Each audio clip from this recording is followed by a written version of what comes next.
The first thing I want to do is thank the team from LinkedIn and from all of our partners and the people who are on the panels for their incredible participation and all the work that went into this day, because it is a tremendous effort. So thanks very much for everybody that helped out. And then secondly, as an administrative task, please fill out your survey. It's in the folder. We take the feedback very seriously, and we really do need you to fill it out. Now, I did notice on the second page here, they have how you rate all these different sessions. They did not include my session, so if you want to write it in, feel free. To summarize today, I wanted to do, in the theme of the content and conversations theme, a little bit of content, and then a little bit of conversation, and then we'll wrap up for drinks. We get a lot of questions about what we do at LinkedIn. How does LinkedIn advertise on LinkedIn? How does LinkedIn build community on LinkedIn? And so, I've been at LinkedIn about a year. My background was actually running a marketing automation software company that I co-founded. And so I came at marketing with a little bit of a different angle, more as a vendor and supplier to marketers than a traditional marketer. But I found that there were three things that we did at LinkedIn that surprised me, and I thought I'd share some of those lessons just like you had from the panel before. The first thing that I found was that at LinkedIn, it was a very traditional product and sales company. LinkedIn's about 10 years old. It's a approximately $1 billion business now across 4 product lines. This is one of the core parts of our business, marketing, but we also sell to recruiters. In Talent Solutions, we have a product that's emerging called Sales Solutions, where we sell to salespeople using LinkedIn, and then we have our subscriptions business where you can upgrade, and that's primarily online and self-service.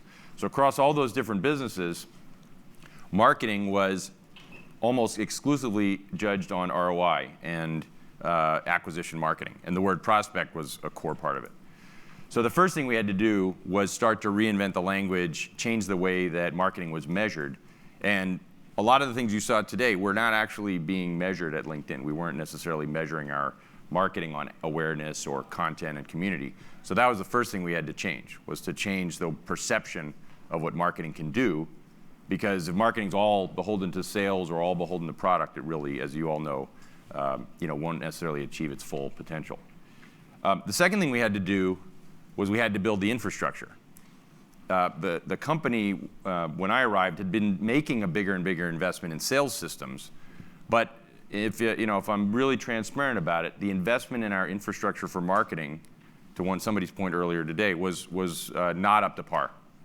So we actually had to build a lot of the things that you have to build: listening tools, analysis, more analytics for our websites. We actually had to build web teams because the marketing function was traditionally underserved by engineering, which wouldn't be a surprise to many of you. But at a social marketing company, you'd think that it would be more balanced. But actually, a lot of the engineering investment went into our product as opposed to our marketing teams. And around that, we actually created a program called LinkedIn on LinkedIn, so that we now are, and we want to be and aspire to be, the best advertiser on LinkedIn. We want our community to be as large as any of our advertisers' communities. We want to be as excellent at building conversation and running sponsored updates as any of you. And that doesn't mean we're going to be the best. We don't have necessarily even the budgets that many of you have. But we do want to be that world class. And then finally, we had to change the organizational structure. We were very much structured around line of business alignment by teams and didn't have the kind of cross-functional central capabilities that you've heard about today. We also had to change the way that we did things like social marketing and empower our employees to build the greatest profiles. Engineers, for example, are a key recruiting part of LinkedIn, but a lot of them joined LinkedIn and didn't necessarily even complete their profile. So we've had some very broad-based campaigns to engage even our employees on LinkedIn, and so they can become advocates not only for LinkedIn as a place to work, but also LinkedIn's products. So this broad umbrella of LinkedIn on LinkedIn has kind of spread now across all of our product groups, the hiring group, the sales group, and the marketing group. And I'm really excited about the potential, but we are very early on. So that's the content for now. I think what I'm going to do next is just summarize, at least some takeaways that I had from sitting in the audience as a marketer. And then what I wanted to do was turn it over to you in the audience to give one or two takeaways for you. We also had somebody on the Twitter feed give their takeaway because we asked the question on the Twitter feed, so I'll tell you what that is in a second. But for me, these were the four. I am really excited about LinkedIn as the definitive content publishing platform. If you look at the numbers, LinkedIn versus Wall Street Journal, Fortune, Forbes, traditional business media, which we used to be considered part of, were an order of magnitude larger. We're now the 23rd largest website in the world if you include SlideShare, and it's only growing. So with the engagement that's increasing on LinkedIn, at least as a B2B marketer, I have to compete with all of you in some sense for the access to the inventory because we have to prove that we deserve the inventory too. But I can't imagine as a B2B marketer or tech marketer I wouldn't be on LinkedIn. So, and I think you're seeing increasing amounts of original content, as you heard about from David earlier. The second thing is, and Jason did an amazing job, I think, as well as others today, talking about content marketing. I remember the turkey analogy. You build the turkey, that's a serious investment, and then you take it everywhere. You make it into a SlideShare post, you put it on your blog. There's a lot of places you can take it, and I don't think that's going to go away. It's an interesting discussion about what's next, but there's no doubt that content marketing is here. The third thing is that marketers are first-class citizens in this publishing world. It's in some ways a confusing mix between publishing and marketing, and the two are blurring increasingly. But on LinkedIn, if you are putting some content out there, you're going to potentially get just as good a click-through rate as some of our top publishers.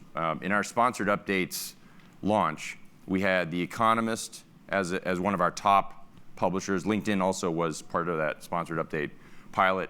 And then we had some very large advertisers. And in many cases, the advertisers were beating The Economist, which was 1 or 2 most of the time on click-through rates. So there's no doubt that marketing teams can be on equal, if not better, performance metrics for click-through rates and engagements than traditional publishers. And then finally, you really do have to engage in the conversation. We actually had a debate internally when sponsored updates launched. We hadn't had this experience before.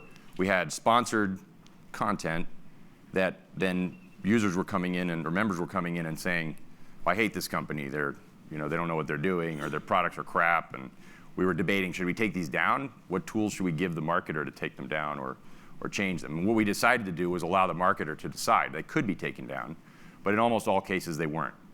So the fact that there's a conversation happening is a positive, in my view, even if it's negative, because it's giving you feedback, and feedback, as many people would say, is a gift.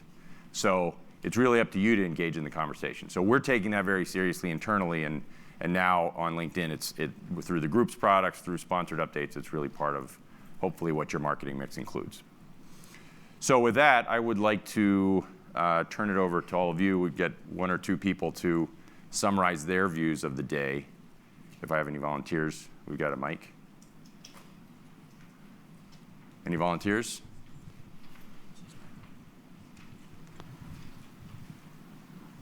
Otherwise, I'm going to cold call someone. I think we got one over here.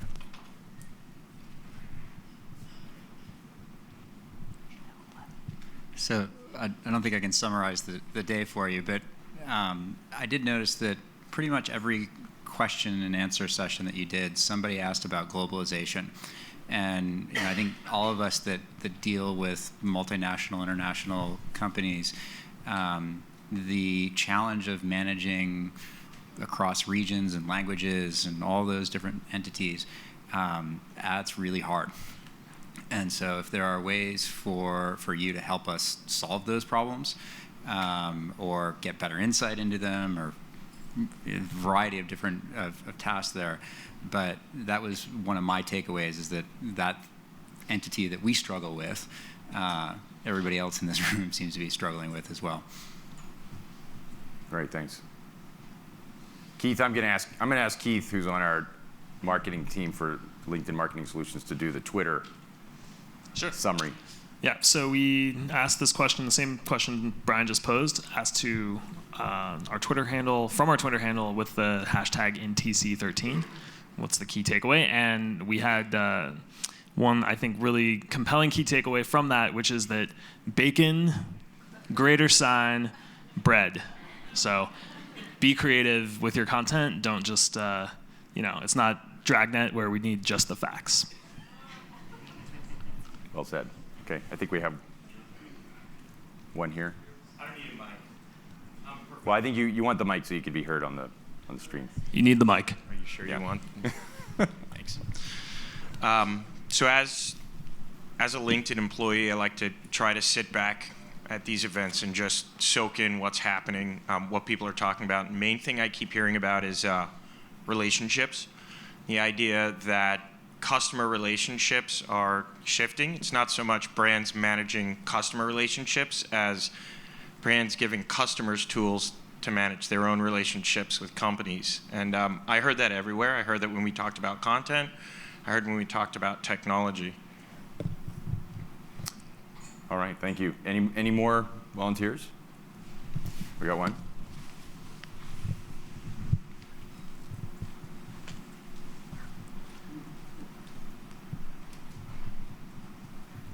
Yeah, actually, you guys were talking about relevant content for your posters, and I actually have a compliment for you guys. Your CEO, I've been following him for a couple of months. Jeff has really been great about engaging marketing by putting out relevant content, so I think his audience is starting to follow him, not about LinkedIn stuff, but just stuff that's happening in social media and things that marketers should engage with and read, and that's relevant, especially in the B2B space. So I'd like to give you guys kudos on that.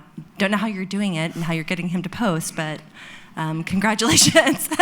Would love to know how you've engaged with him to really put out asserted content and how he's phrasing it and how he's posting it too. Yeah, if you want me to answer that, Jeff is a very passionate marketer. He pays attention to every bit that appears on LinkedIn, including the content. So the 5 a.m. email about a post that didn't come off right or the video that doesn't play, we get it. But he's not only demanding and exacting about himself, but about the team, and he's he walks the walk, which is phenomenal.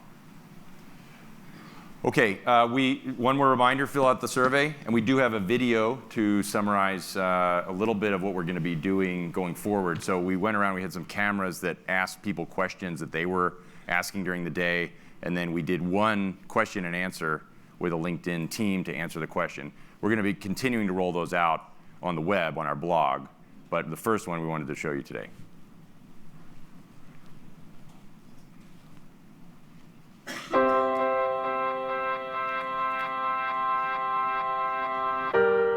These days, the buzz is all about content marketing. So what comes after content marketing?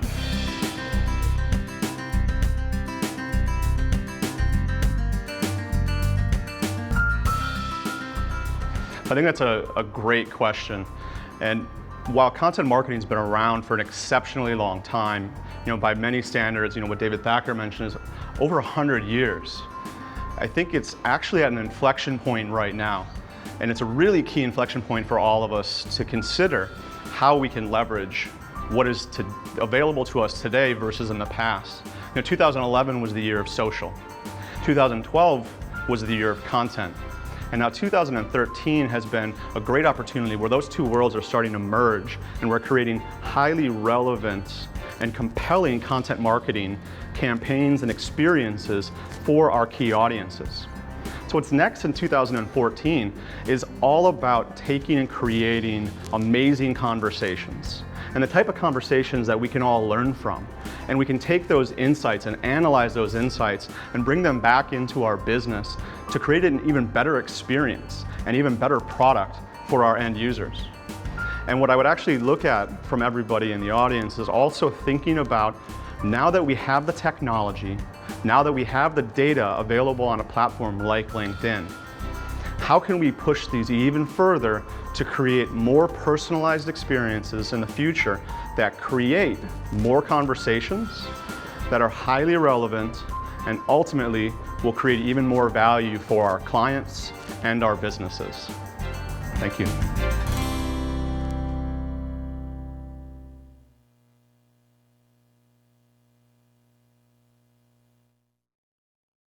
more on the blog coming up. And I want to thank all of you for coming today, and please enjoy yourselves and have some drinks. Thanks.